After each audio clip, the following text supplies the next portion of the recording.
Bubble gum machine colour challenge. एक बार की बात है, एक गांव में भोलू कहकर एक बहुत ही भोला बच्चा होता है। ना जाने क्यों, लेकिन वो हमेशा उदास ही रहा करता था, जिस कारण उसके माता पिता काफी परेशान होते हैं। बेटा, क्या हुआ है तुझे? तू हंसता मुस्कुराता क्यों नहीं? भोलू शांति से बैठा होता है, वो कुछ नहीं कहता। देखो, अभी मेरा बच्चा कैसे खिलखिलाकर हंसेगा।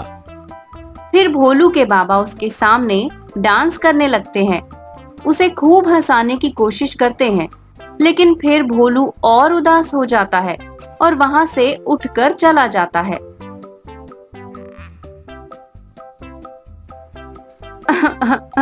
देखा जी, मैं बहुत ही दुखी हूँ।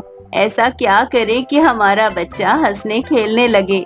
लोगों के घरों में बच्चे के होने से कितनी चहल पहल होती है, और एक हमारे घर में तो ऐसे लगता है कोई है ही नहीं। क्या करूं भाग्यवान, भोलू का उदास चेहरा देखकर तो मुझे भी बहुत बुरा लगता है। ऐसा लगता है हमारे घर को किसी की नजर लग गई है। हमारा बेटा ना हंसता है, ना मुस्कुराता है। वहीं पूरे गांव में बच्चों के खेलने और उनकी आवाजों से, शोर से काफी चहल पहल रहती थी।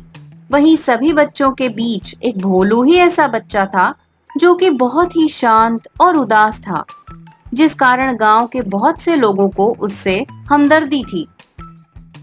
ऐसे ही एक दिन गांव के सभी बच्चे मैदान में खेल रहे होते हैं। वहीं भोलू मैदान में एक किनारे पत्थर पर उदास बैठा होता है।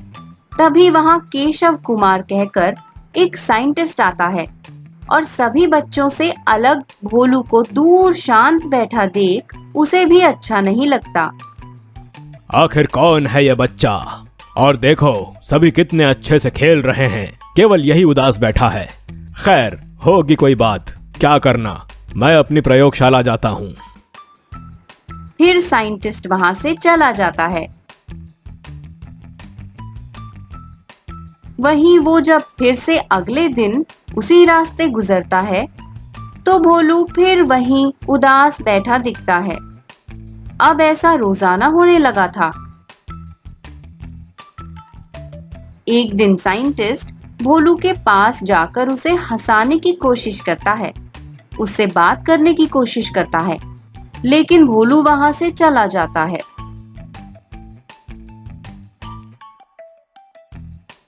फिर साइंटिस्ट भोलू के बारे में गांव में पता करता है।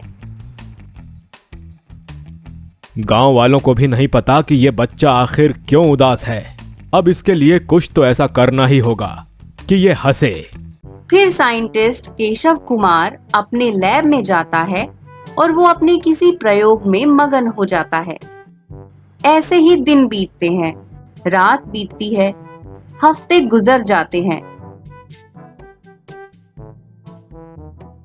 और फिर एक दिन केशव कुमार एक बबल गम मशीन लेकर स्कूल के सामने खड़ा होता है। आओ बच्चों आओ, बबल गम खाओ। जैसा बबल गम खाओ वैसे ही बन जाओ। फिर बच्चे रंग बिरंगी बबल गम देखकर बहुत आकर्षित होते हैं और वो साइंटिस्ट केशव कुमार के पास जाते हैं। अंकल अंकल, बबल गम कैसे दिए? फ्री है बेटा, फ्री। क्या सच्ची? तो मुझे ये येलो वाला देना। और मुझे तो पिंक। मुझे तो रेड वाला। ठहरो ठहरो बच्चों, सबको मिल रहा है, सबको सब मिल रहा है। फिर साइंटिस्ट सभी बच्चों को बबल गम देता है, और जैसे ही वो बबल गम खाते हैं,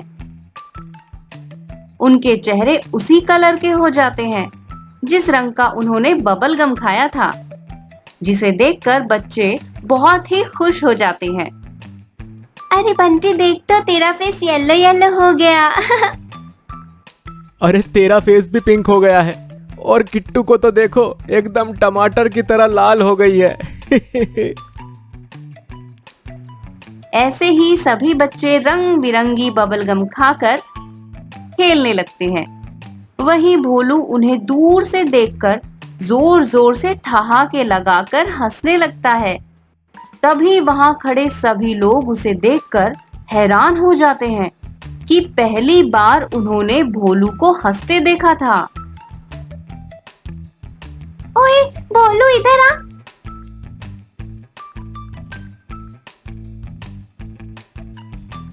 क्या हुआ? क्यों हंस रहा है? क्योंकि तुम लोग कितने फनी और क्यूट लग रहे हो। लो बेटा, तुम भी बबल गम खाओ। फिर भोलू भी रंग बिरंगी बबलगम खाता है और उसका चेहरा भी रंगीन हो जाता है। फिर वो बच्चों के साथ खेलने लगता है। चलो, फाइनली मेरा नया आविष्कार भी सफल हो गया और इसके कारण इस बच्चे की मुस्कुराहट भी लौट आई। फिर भोलू भी सभी बच्चों के साथ मस्ती करते हुए खुशी से रहने लगता है। हेलीकॉप्टर की चोरी।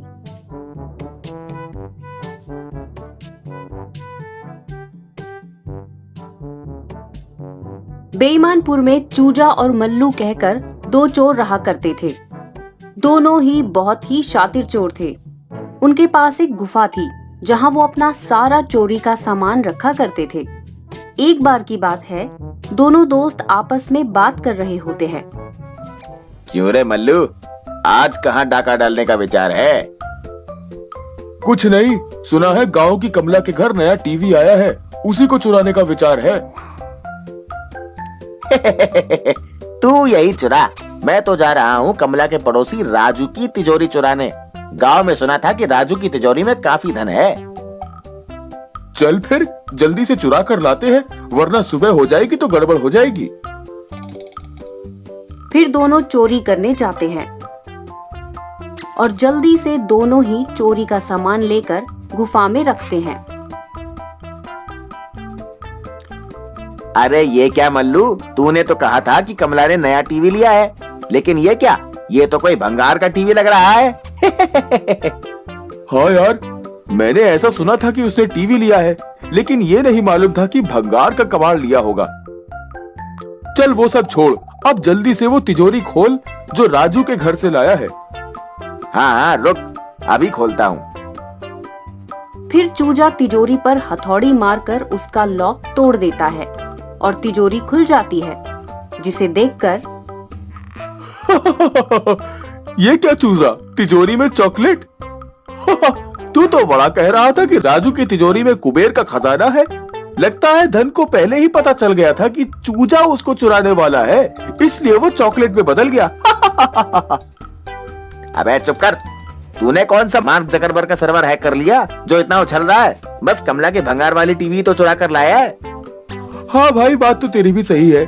क्यों ना हम बैंक में डाका डालें, कैसा रहेगा? अरे कर दी ना तूने गरीबों वाली बात। अब तू ज्यादा अंबानी की औलाद ना बन। अरे मेरा मतलब है कि बैंक में तो डाका डालकर नीरव मोदी ने तो अपना नाम कमा लिया है, अब अपना कोई चांस ही नहीं है। अच्छा ऐसा क्या? तो मुझे लगता है कि हमें कोई बड़ा हाथ मारना चाहिए। देखना, मैं ही कुछ अनोखा करूंगा। तुझसे तो कुछ होता ही नहीं है सिवा डींगे हाँकने के। अरे जा जा, तू क्या चुराएगा? बस यही कैंडी वाली तिजोरी की सिवा तू क्या चुरा सकता है? हाँ, जैसे ये सारा धन तो तूने अकेले चुराया है ना। तो क्या, तू तो बस खड़ा होकर देखता ही तो था, चुराया तो मैंने ही है। फिर एक दिन चूजा और मल्लू दोनों चूजे की छत पर खड़े होते हैं। तभी आसमान में चूजा को एक हेलीकॉप्टर उड़ते हुए दिखता है और चूजा एकटक उसी को देखने लगता है। अब क्या तू हेलीकॉप्टर चुराएगा, जो तू इतना गौर से उसे देख रहा है? हाँ, अब मैं हेलीकॉप्टर चुराऊंगा, फिर देखना मैं कितना काबिल चोर हूँ। वैसे भी तुझसे तो कुछ होने से रहा। तू मुझे चैलेंज कर रहा है? देख मैं अब क्या करता हूँ। फिर मल्लू वहाँ से चला जाता है। अरे इससे क्या होगा, ये कुछ नहीं कर सकता। देखो अब मैं कैसे हेलीकॉप्टर चुराऊंगा। फिर चूजा हाथ में एक जाल लेकर छत पर खड़ा होकर हेलीकॉप्टर के छत पर से गुजरने का इंतजार करने लगता है कि तभी वहाँ से एक हेलीकॉप्टर गुजरता है। तभी चूजा झट से जाल हेलीकॉप्टर पर फेंकता है और जाल को खींचकर हेलीकॉप्टर को अपनी छत पर उतार लेता है। Hip hip hurray! मैंने तो हेलीकॉप्टर चुरा लिया। अब मैं जाके देखता हूँ कि मल्लू ने कौन सा बड़ा तीर मार लिया। फिर चूजा मल्लू के पास जाता है। क्यों रे मल्लू, क्या चुराया तूने? ये देख, मैंने ये नाव चुराई है। मुझे पता था तू यही चुरा सकता है। चल मैं तुझे दिखाता हूँ कि मैंने क्या चुराया है।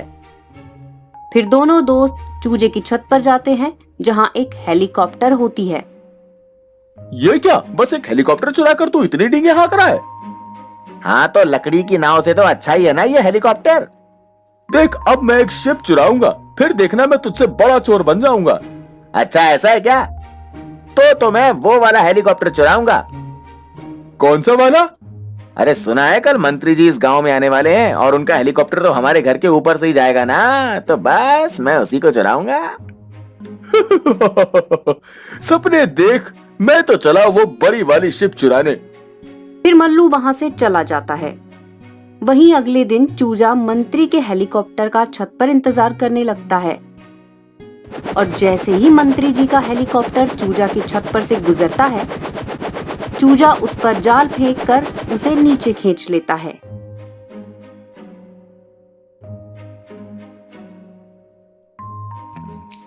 तभी मंत्री जी अपने बॉडीगार्ड के साथ गुस्से में हेलीकॉप्टर से बाहर आते हैं और मंत्री और उनका बॉडीगार्ड दोनों मिलकर चूजे को खूब पीटते हैं और हेलीकॉप्टर चुराने के जुर्म में वो उसे अंदर करवा देते हैं।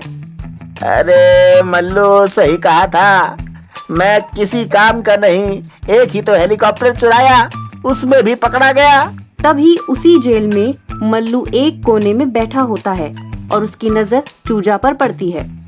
अरे भाई, तू यहाँ? तू भी पकड़ा गया? हाँ, तूने सही कहा था, मैं किसी काम का नहीं हूँ। मैं गया तो था वहाँ जहाज चुराने के लिए, लेकिन वहाँ के लोगों ने मुझे देख लिया और पुलिस को बुला लिया। उसके बाद तो तुझे पता ही है कि क्या हुआ। अरे तुम दोनों भी क्या ख्याली पुलाव पका रहे हो? एक चला हेलीकॉप्टर चुराने तो दूसरा चला जहाज चुराने। अगर यही होने लगा तो चोर लोग तो चौपर से ही आया जाया करेंगे। ये कहानी अच्छी लगी हो तो जल्दी से लाइक करें वीडियो को और शेयर करें, और हमारी आने वाली कहानियों को देखने के लिए चैनल को सब्सक्राइब करके बेल आइकन प्रेस करें, जिससे आपसे कोई भी कहानी मिस ना हो। मिलते हैं दोस्तों आपसे अगली कहानी में, तब तक के लिए बाय बाय, टेक केयर। ये कहानी अच्छी लगी हो तो जल्दी से लाइक करें वीडियो को और शेयर करें, और हमारी आने वाली कहानियों को देखने के लिए चैनल को सब्सक्राइब करके बेल आइकन प्रेस करें, जिससे आपसे कोई भी कहानी मिस ना हो। मिलते हैं दोस्तों आपसे अगली कहानी में, तब तक के लिए बाय बाय, टेक केयर।